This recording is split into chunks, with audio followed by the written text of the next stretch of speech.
Could you change that to your name? Because if we can't recognize who the person is, our admin might log you off. So could you please change your name? I can see some names, which is good. The ones that says iPhone, thank you. And there's one more that says iPhone. Please change it. Otherwise, our admin will disconnect you from the call. Can our admin write to them? Because it seems like they're not listening to our message or something. Will do. Thank you. Okay.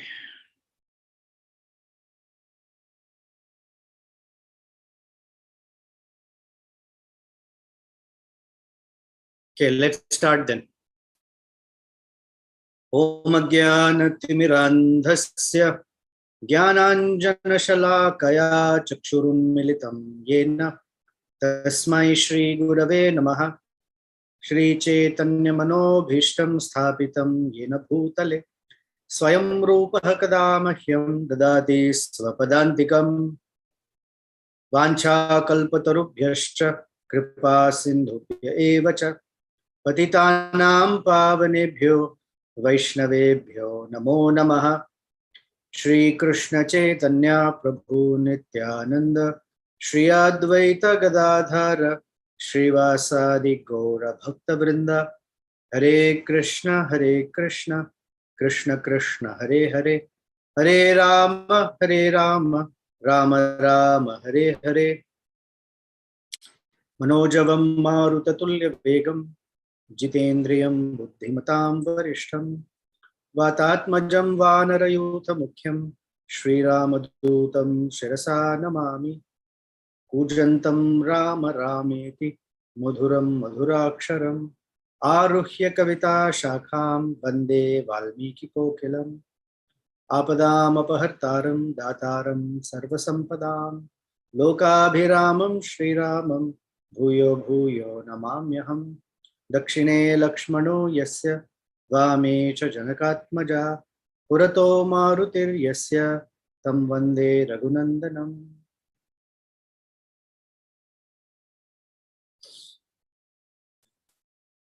All right, let's continue. Kishkindha Kanda, chapter 8. Sri Ramachandra and Sugriva are seated, are actually standing, and I'm being specific because we'll hear why, on top of Rishyamukha mountain. And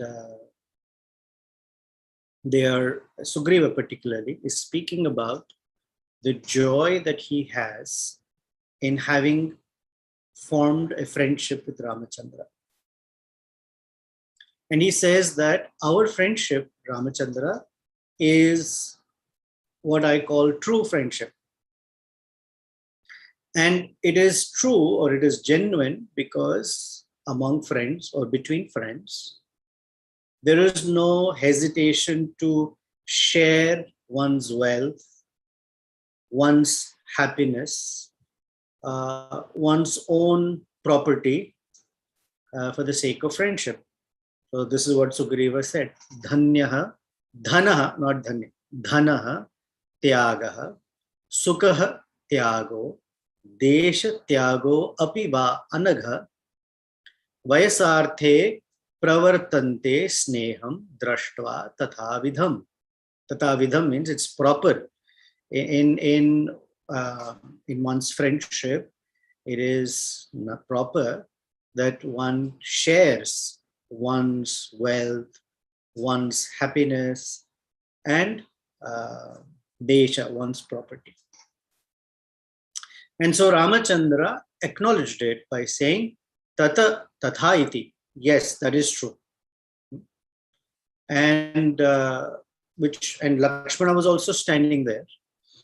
And now, very interestingly, out of the blue, Valmiki glorifies Lakshmana. Okay. And we may not necessarily pick up why that is the case until we read the next few verses. Because this is a conversation between Sugriva and Ramachandra, and suddenly there is glorification of Lakshmana. Tatha iti abravit Ramaha Sugrivam Priyadarshana. Ramachandra said, yes, Sugriva, whatever you say is correct. I agree. And he said it while he was standing in front of Lakshmana. Lakshmanasya agrataha Lakshmya Vasavasya iva dhimata. Who, Lakshmana, who is endowed with Lakshmya Vasavasya, like a Vasu, glowing like a Vasu, which means he, in his opulence, he competes with Indra. And iva dhimataha. Dhimata means very, very mind, very, very fixed. Intelligence is not unstable. Very stable intelligence is what Lakshmana has. And then the verse says, seeing Ramachandra standing with Lakshmana, Sugriva glances around the entire forest area surrounding Rishamukha. And he notices that Ramachandra and he are standing. So he breaks a very nice, verdant, lush branch of a sala tree that has a lot of flowers. And he makes a seat out of it. And he offers Ramachandra to sit down, and he himself sits down. Although he is seeing Lakshmana, he offers Ramachandra to sit, and he himself sits down. Now, as soon as that happens, when Hanumanji saw that, when I say as soon as, what it means is Hanuman noticed, and so he also broke a branch of the sala tree and offered it for Lakshmana to sit down. And here, the word used for Lakshmana is very humble Lakshmana. Because Lakshmana, who can get annoyed, when it comes to any offense to himself, he doesn't say anything because he is very humble. Vinitaha. Tau asinau tataha drashtva. When Hanuman saw both of them sitting down, Hanuman api Lakshmana, when Hanuman saw that Lakshmana was still standing, Sala Shakham Samutpatya, he broke it down, Vinitam Upaveshayat. So he offered for Lakshmana to sit down on it. Now I'm emphasizing this because later our acharyas comment why this act has been identified. Lakshmana is glorified out of the blue, and then Hanumanji offers for Lakshmana to sit. It's coming up soon.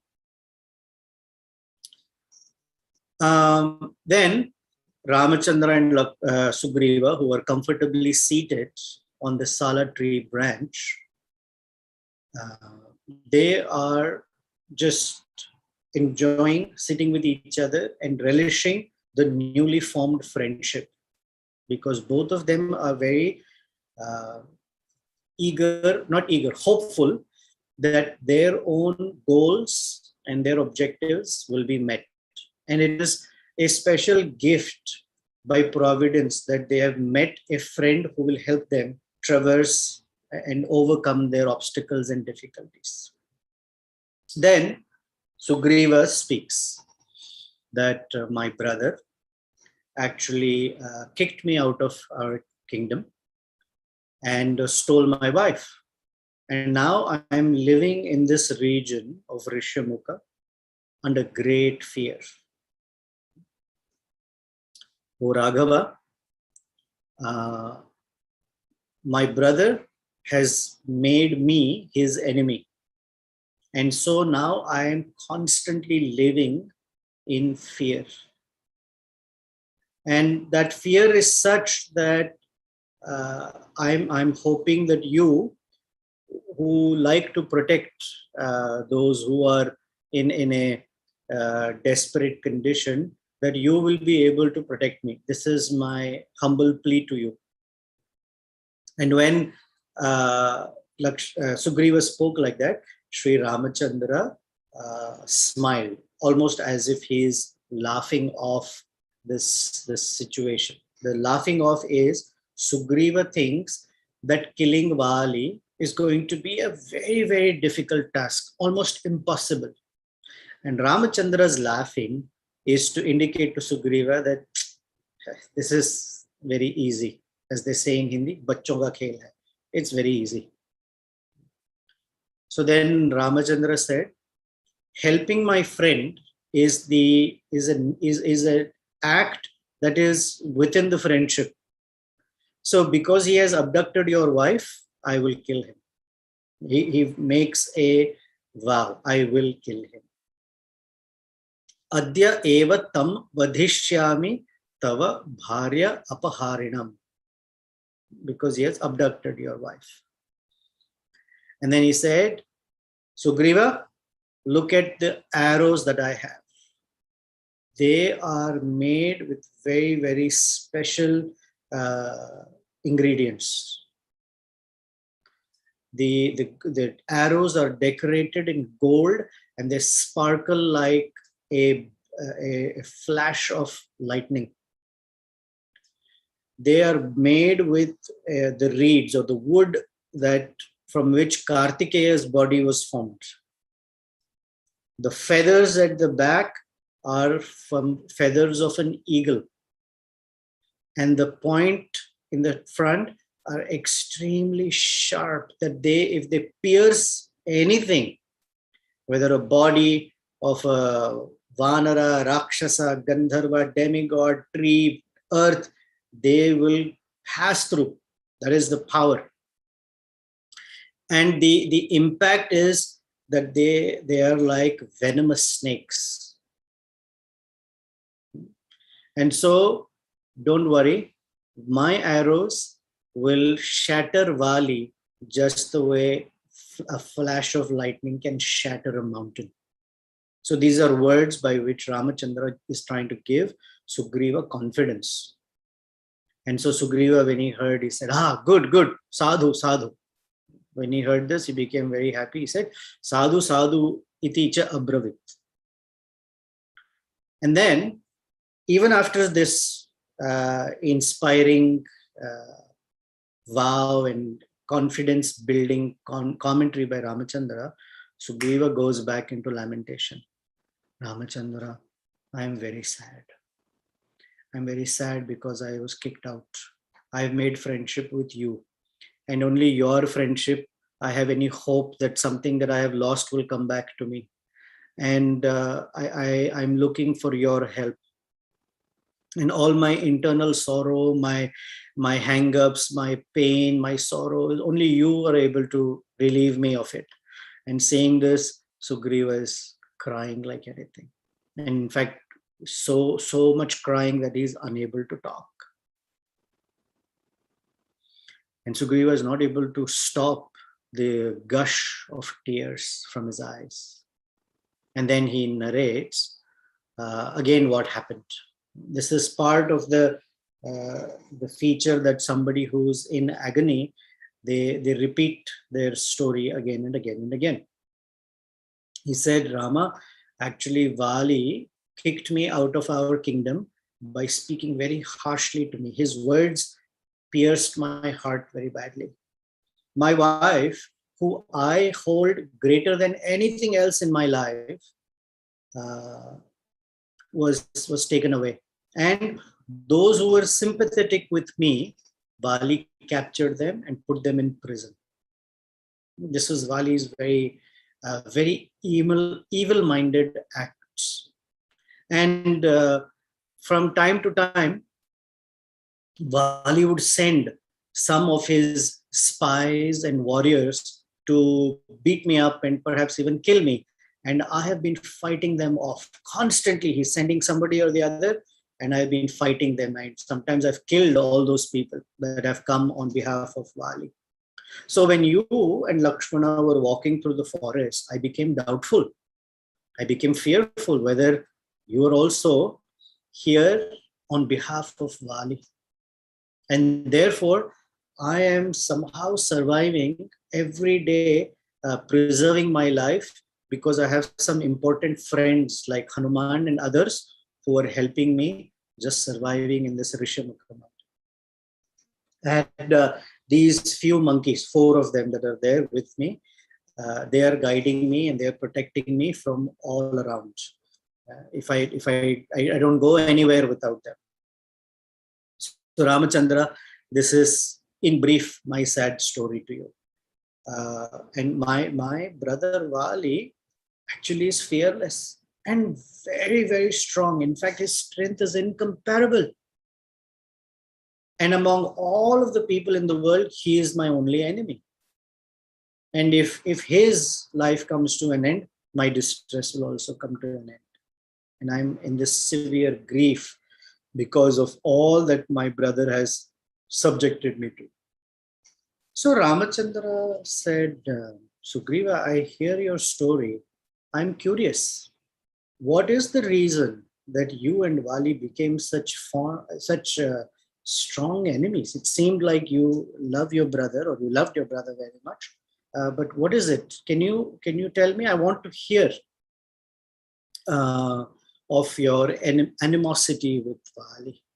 And please tell me, because when I hear that you have been insulted and you have been kicked out of the kingdom, in my own heart, I feel a sense of anger that you have been treated like this. So please tell me, but Sugriva, tell me the story in brief, meaning don't play your violin too much. Just tell me in brief what happened. Because the tendency on the side is somebody who's in grief can repeat not only the story, they just sort of go on into unnecessary details and lose context of the actual story or the crux of the topic. So Ramachandra is telling Sugriva, tell me your story in brief. Don't add all the extra details. I'm saying it like this. So he says, Harashtaha Kathaya Vistrabdho Yavat Aropyate Dhanu. Can you please tell me in brief? And Srishtaha cha hi maya bano nirastaha cha ripuhtava. And I will release my arrows in such a way that your enemy Vali will be silenced forever.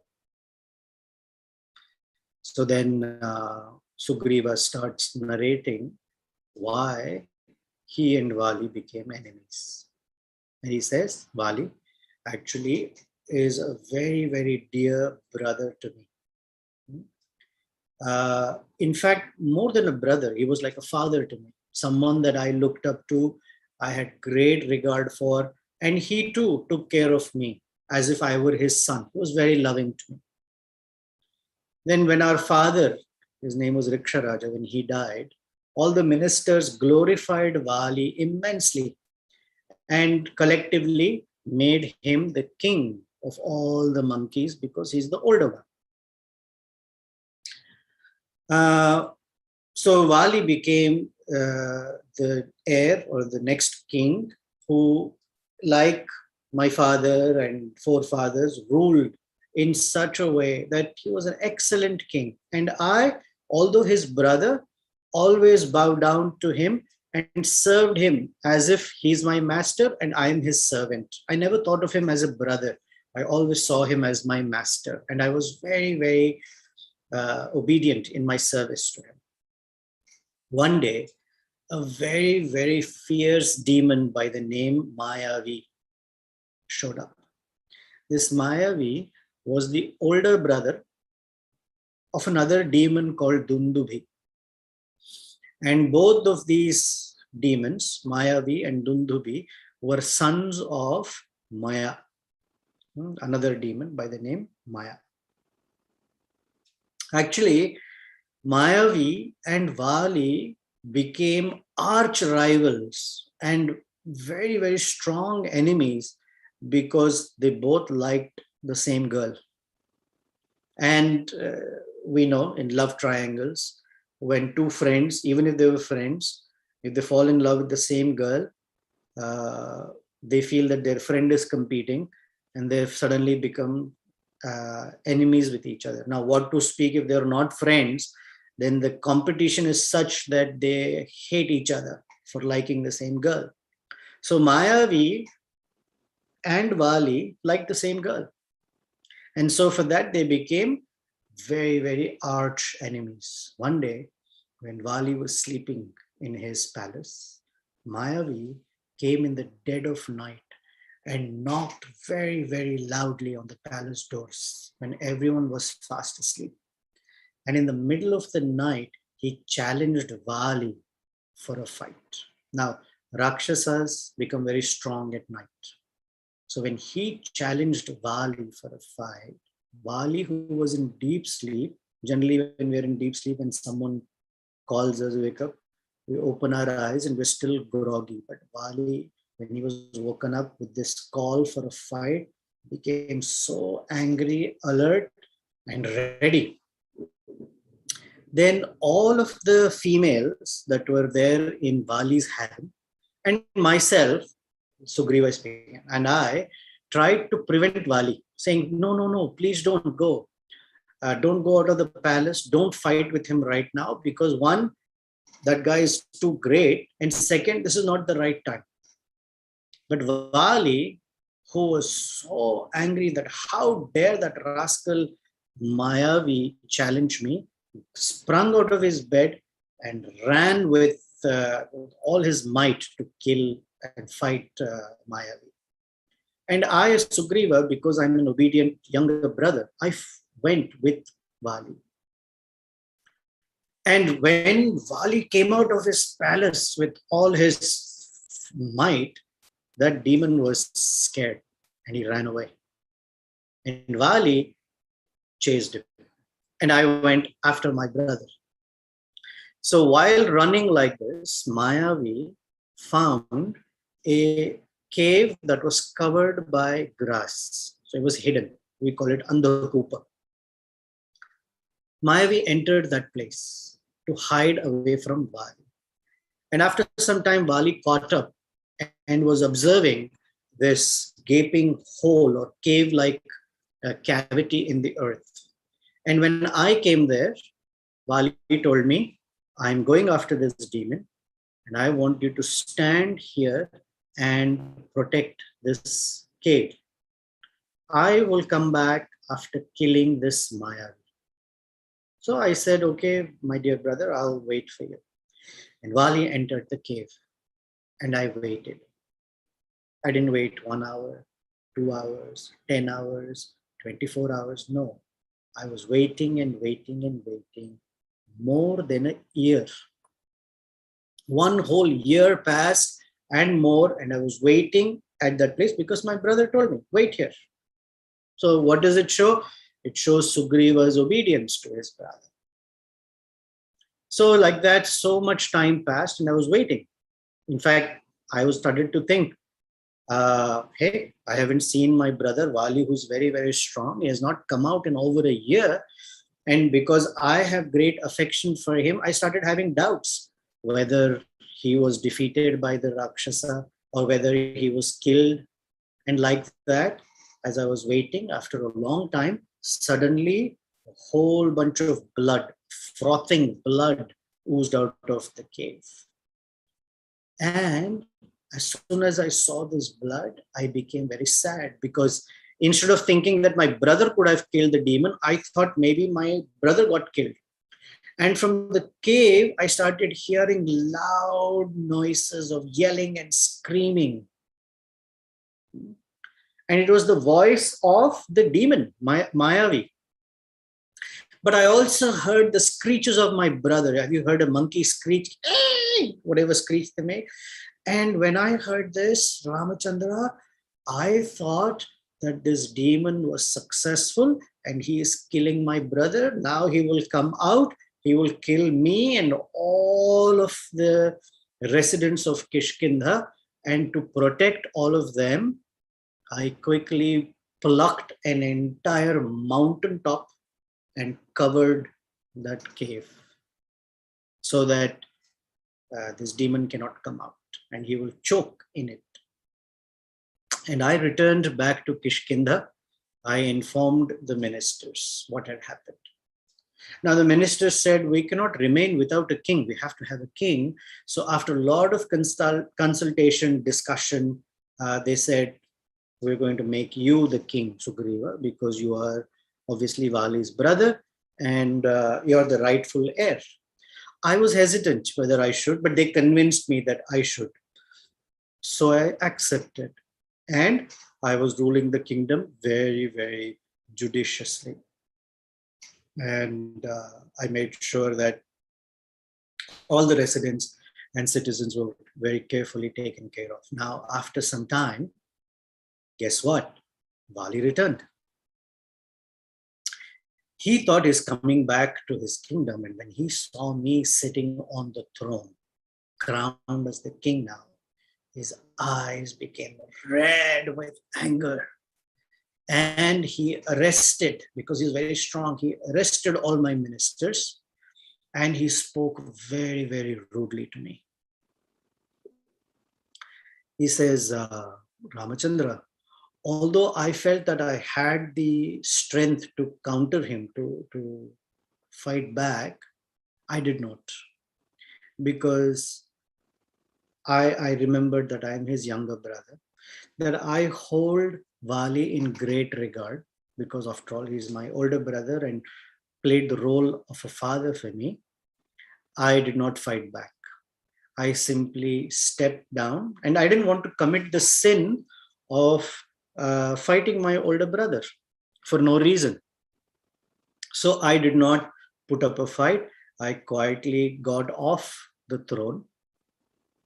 I went to my brother, I paid him my obeisances, and I told him, I paid obeisances such that the crown touched his feet.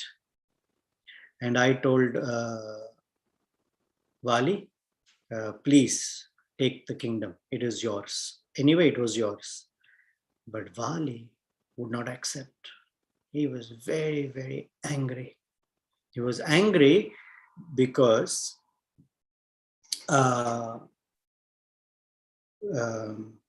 he thought that I had plotted to kill him and use that opportunity to usurp the kingdom from him. And I said, no, Vali. In fact, I begged Ramachandra, I begged my brother that you who are Vatsal, like my father, I am your Vatsala. Ramachandra, I told him that I will happily hold the white umbrella over his head and he can rule the kingdom like he always used to rule. And I will fan him with chamara. I will do menial service to him. And I said, the reason I came here, and I explained to him the situation. I thought that maybe the demon killed him and I became worried. And that's why I covered the cave and he came back. But when he saw that the citizens were happy with me and I was taking care of the kingdom, although it was not my desire, he became very, very upset because he thought I intentionally did it. And even when I said, I'm returning the kingdom to you, he did not accept it. He, in fact, when I was speaking politely to him, he threatened me. In fact, he used bad language. He used some curse words. And the example he gives is, Dhik tvam iti chamam uktva bahu tat tat uvachaha. Tat tat means like that, words like that. Now, in each of your mind, you can think of all the galis that you know is what Vali told Sugriva. Basically, anyway, I don't want to repeat any of those galis. You know, each one of you may have an idea. And then Vali called all the ministers and hurled insults at them like anything. And in front of everybody, he insulted me with abusive words. I mean, between him and me is one thing. Publicly insulting me and publicly yelling expletives at me was too much. And then he told in front of everyone, all of you know that I went because Mayavi called me. I took this brother of mine, thinking he is actually my younger brother and is very obedient and loyal to me. But this fellow took the opportunity while I was fighting with Mayavi and closed the cave so I will choke or die in it. I kept kicking on that mountain top for such a long time, and by my strength, I completely pulverized that mountaintop and came out.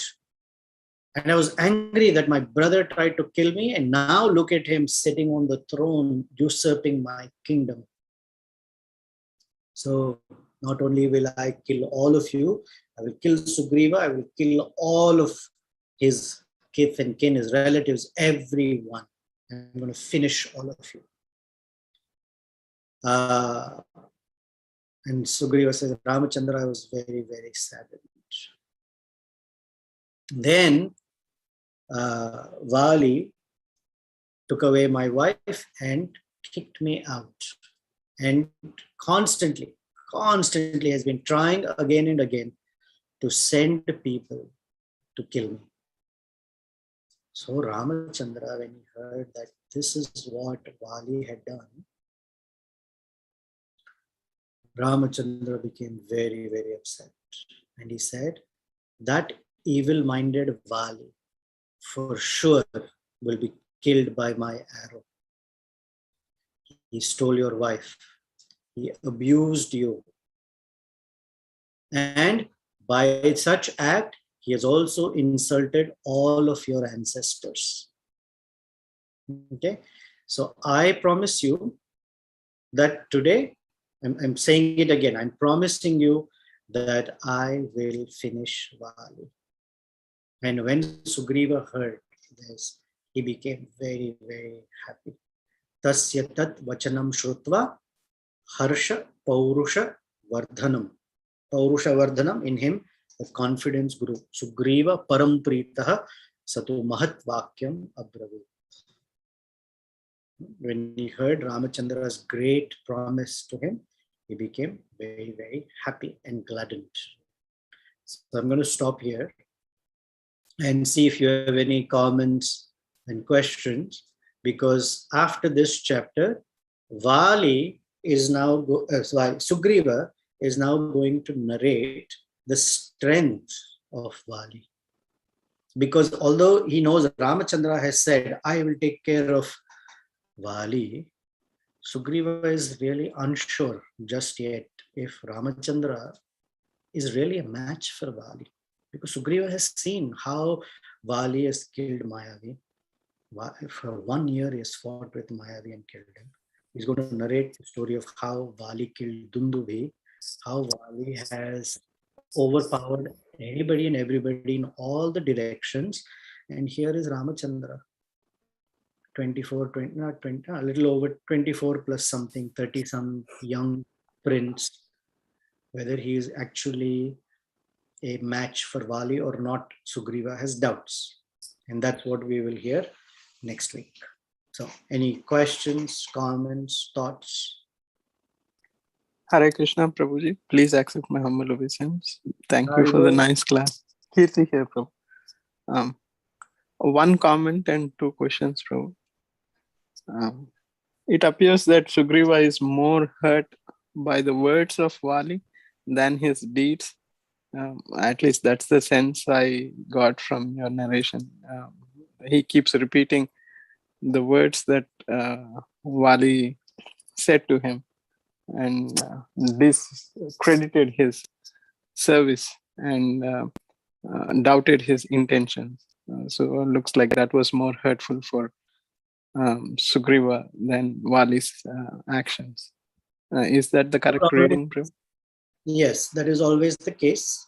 In the 11th canto Srimad Bhagavatam, Krishna describes to Uddhava that there are two kinds of arrows that hurt a person. One is the physical arrow. It causes a wound and pains a lot, and it leaves a mark. But with time, that wound can be healed. The second arrow is the sharp words that a person lets out, insults, or some sort of sharp words that are out of anger or insulting or sarcasm.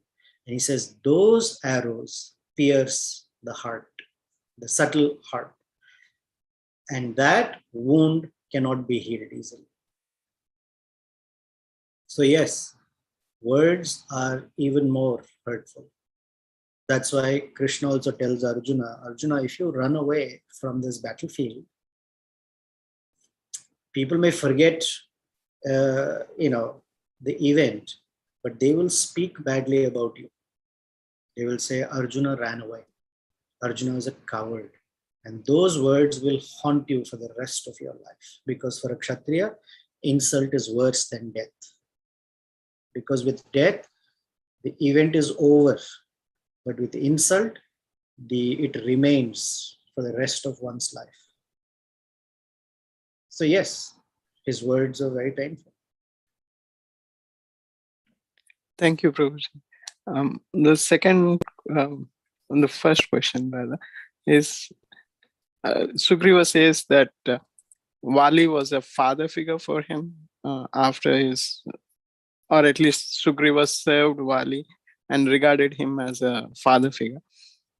And the relationship by the turn of events has deteriorated to such an extent that he now wants to kill him.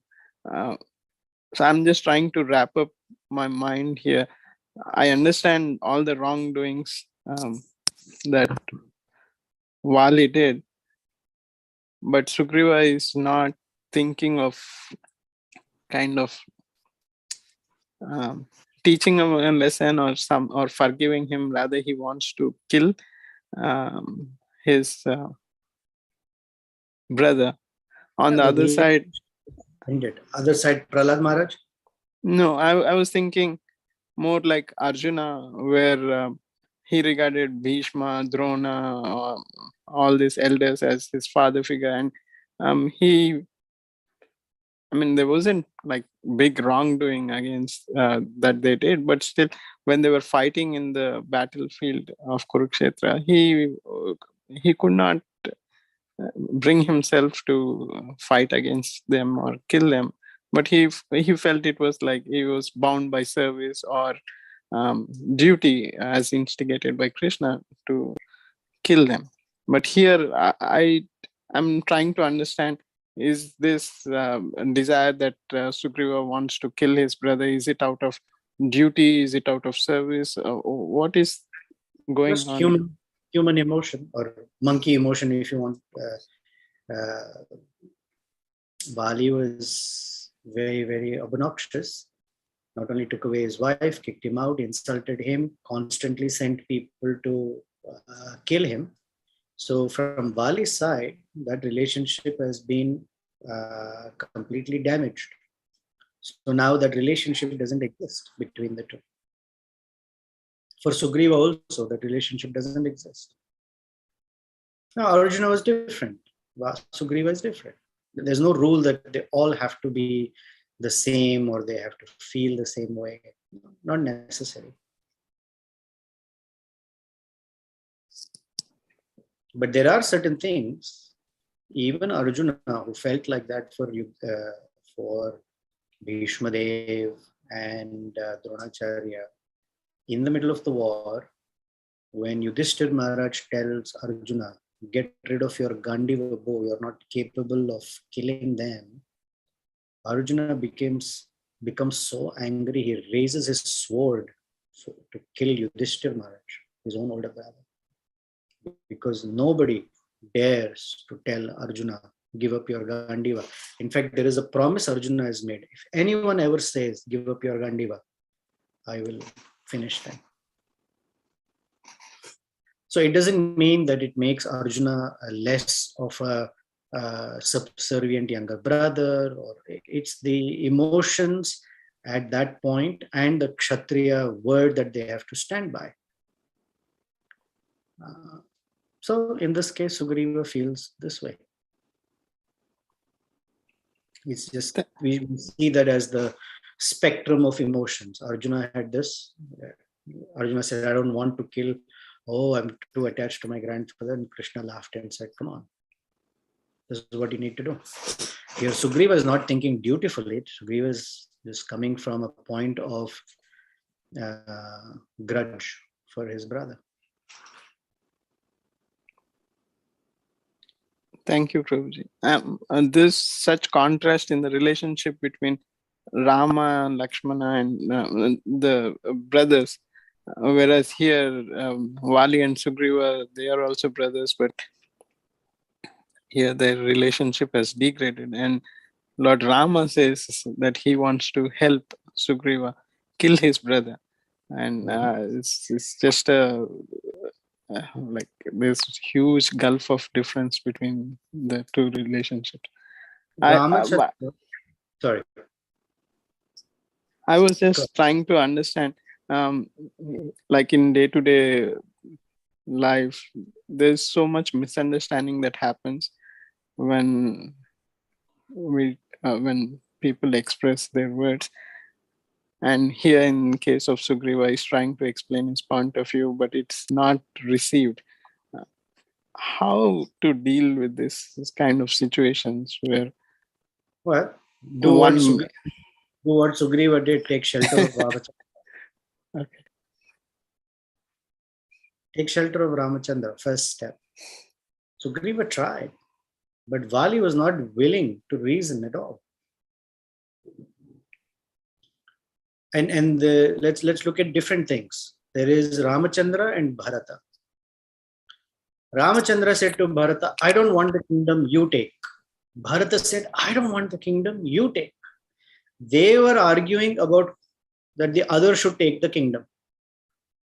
Here, Vali and Sugriva is also saying, I don't want the kingdom, you take. And Vali is, you took away my kingdom, I will kill you. So in terms of brotherhood, where Ramachandra and Bharata, or Ramachandra and Lakshmana, Ramachandra and in fact even Vibhishana, but Shatrughna, the bond of the relationship is always sacred. Everything else is secondary. In case of Vali, unfortunately, as long as he was the king, he didn't mind having a wonderful relation with Sugriva because Sugriva was feeding his ego. But the moment circumstances he perceived to have changed, all that brotherhood, all of that went out of the door. In fact, when Sugriva bowed down at Vali's feet and said, the kingdom was orphaned, someone needed to be the king. Even when I said no, the minister said, but now that you have returned, this is your kingdom. Please take the throne. What if Vali had taken the throne and said, thank you, Sugriva, I appreciate it. Wonderful brother you are. This situation would not have been there at all. But what it demonstrates to us, what Valmiki is demonstrating to us without spelling it out is, Ramachandra will always side with Dharma, even if they're the underdog. Ramachandra will always be on the side of humility and keep arrogant people far, far away from him. In fact, there is a song in which the lyrics is Garva Manasa Dura. He keeps anyone who's arrogant and proud far away. Or he stays away from such persons. So Valmiki is showing that Sugriva, first, he has no fault of his. He even gave the kingdom back. But Vali, because of bad association, the bad association is the Ravana factor. Or whatever association, his own pride and arrogance, and Ramachandra will not side by him. Now, one may say, hey, Ramachandra did not give Vali the day in his day in court and give Vali the chance to offer his case. But one who knows Dharma doesn't need to say, oh, I never heard his side. Plus, previously, Danu, who was Kabandha, said after he got his celestial body, which means they will never lie. In that celestial body, he said, you make friends with Sugriva, because Sugriva is a very pious and truthful person. You make friends there. He did not say, Ramachandra, find Vali and make friendship with Vali. Sita will be there tomorrow. So what counsel he got from his own understanding of Sugriva's, he did not side with Vali. In fact, said, I will kill Vali. Now, why does he kill? Ramachandra is the king of the forest. That's what he's going to tell Vali. That when I left Nandagram, Bharata and I had a pact. Bharata will be the king of all the humans in all the villages and cities. And on his behalf, Ayodhya's behalf, I will be the king of the forests and all the forest dwellers. So Vali, I am your king. And it is my duty to bring a semblance of dharma back. Vinashaya cha dushkritam dharma sansthapanarthaya sambhavani yuge yuge.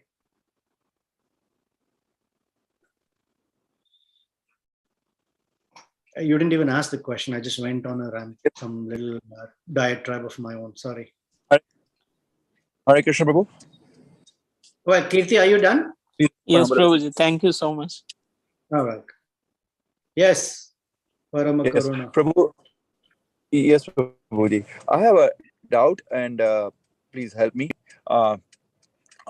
So Sugriva Vali abducted the wife of Sugriva.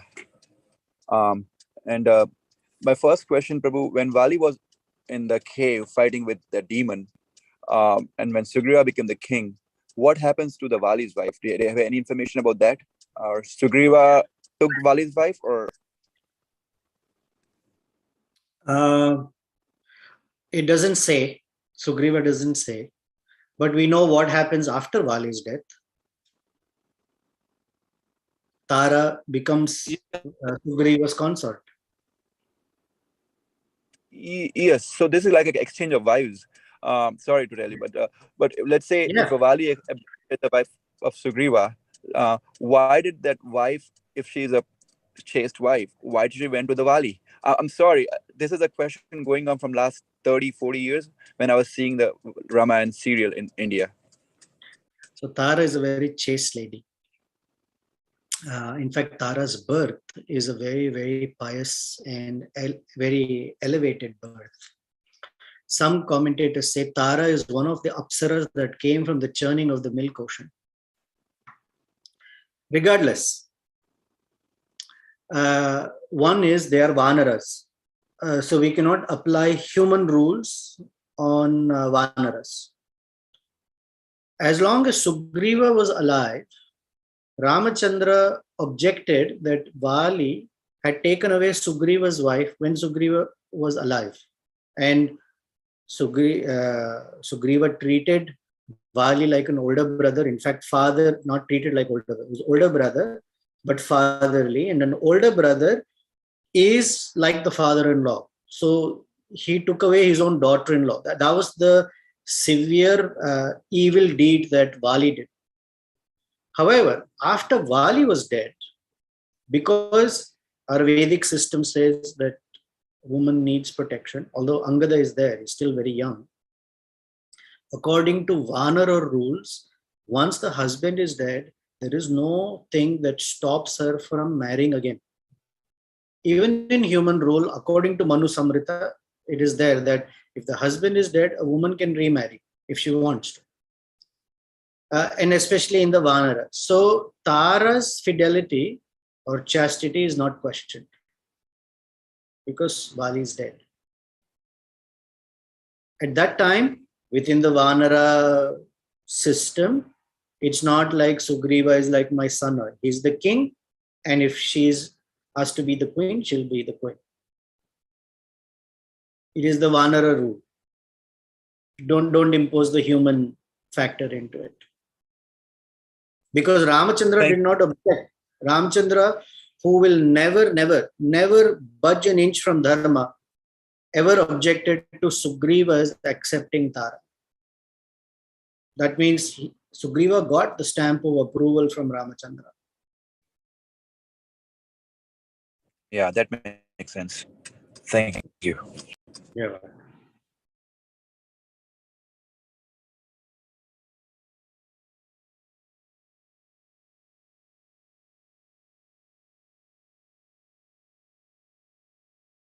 Anything else? Okay. Hare Krishna, Prabhu. Do you have time for one more? Yeah, I do. In the interaction between Lord Rama and Sugriva, Lord Rama tries to reassure Sugriva of his capability to kill Vali by mentioning about the arrows rather than saying about his own glories, rather than saying he killed Tataka or like usually when someone like they glorify their past achievements or what they are capable of doing or they did in the past. I was just surprised that Lord Rama chose to tell him about how powerful the arrows are, because no matter how powerful the weapons may be, they are only as good. Their worth is only as good as the person wielding it. We see in the case of Lord Nityananda or Balram, when he uses a blade of grass to humble Romaharshan Sutta. Yeah. The Supreme Lord can make a Brahmastra as useless as a blade of grass, or can empower a blade of grass to be as powerful as Brahmastra. But the Supreme Lord doesn't need to boast his own strength to himself or to others. So when and because Ramayana is very refined literature that gives us an idea of how refined people speak and behave. Ramachandra telling Sugriva, I have these powerful arrows. Now, these powerful arrows will not reside with someone who's weak. So it's already indirectly said that because the arrows are with me, indicates that I'm very powerful. But Sugriva, he's too engrossed in his own agony that he can't hear it clearly, first of all. Second, he's not confident yet. So I'm going to say it now, and I'll say it again next week when we go through this pastime. Sugriva is, in one sense, at this point, representing a sadhaka, like any one of us.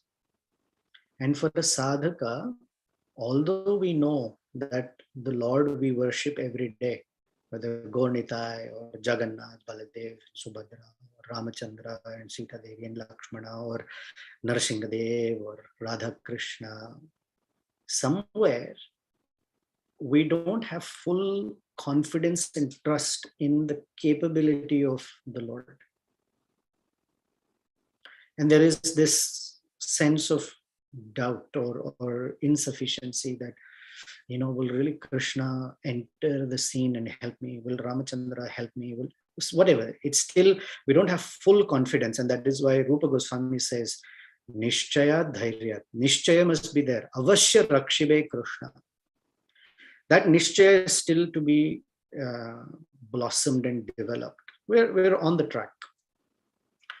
And so, even when we know that He's the Supreme Lord, we worship Him every day, we recite all these verses and prayers, when it comes to our own condition in life, that Nishchaya is not fully there. And so that's what Sugriva represents. Although Ramachandra and Lakshmana are standing there, Hanuman is glorified anything. And he knows he's the descendant of the Raghu dynasty. Still, he will tell Ramachandra how powerful Vali is. And when Ramachandra demonstrates his own strength, he says, that's not enough. It's coming up. You'll see. It's unbelievable. Sugriva's doubt in Ramachandra's capability. And Ramchandra has to demonstrate to him.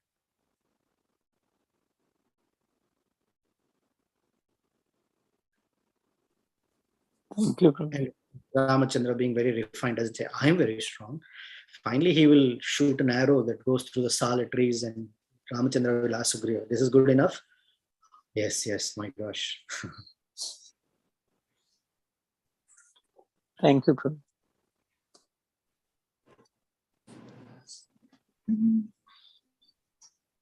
Hi, Krishna Prabhu. I was Very just good. thinking about Vali, how Vali's assumptions, Vali gave more weightage to his assumptions than sitting down and hearing what Sugriva had to say. And I see myself, my assumptions are very strong, and to cut through the assumptions and to hear the other person and then give weightage to what the person is saying other than my assumptions is sometimes tough because the assumptions are so strong. So just wanted to see if you want to say something on that. No, great words spoken. There's no commentary to it. Assumptions. We already know the entire truth. We don't need anyone to tell us. And when they tell us what the truth is, we're like, no, that's not how it is. It is the way I have seen it and I've understood it. I'm not open to hearing anything else. So how to go beyond that? How to go beyond that? It's a practice that when someone says something, you ask questions, you get things clarified. And if something doesn't fit well, then you ask more questions. Hey, I see inconsistency. You say this and that happened. I see inconsistencies, or this behavior seems like that. How would you like me to understand all this? It's a dialogue. And somewhere, once a person says, this is it, you have to operate on the basis of, okay, that's what they're saying. Unless they're blatantly lying and you know they are lying, even that can be brought up. Hey, you said this, but that's what you did. So help me here. Then, okay, then some conversation. But assumptions without having a conversation or a dialogue, no. So it looks like it's more of being rational and then bringing facts together and then asking, like you said, asking more questions to clarify those doubts or assumptions and move forward. When there is a swing on the emotional side, you have to add the rational side to equalize it. When there is a swing to be everything so left-sided, analytical, cold, you have to use emotions to bring stuff together. Both are required, not only one or the other. We have both intelligence and the mind. Otherwise, everyone should have only mind and no intelligence, or only intelligence and no mind. No, both. And in conversations, certain aspects are factual and certain aspects are relational, affective.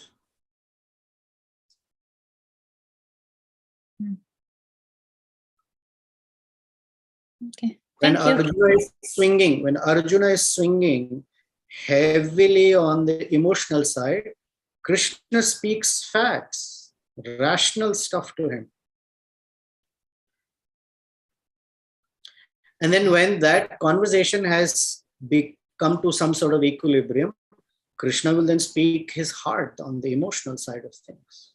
This is how I treat my devotees. This is how my devotees are. I carry stuff for them. Like yoga kshemam vahamyaham.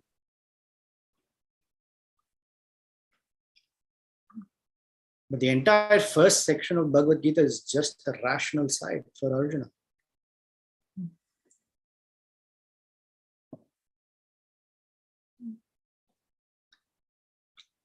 Okay, thank you. You're welcome.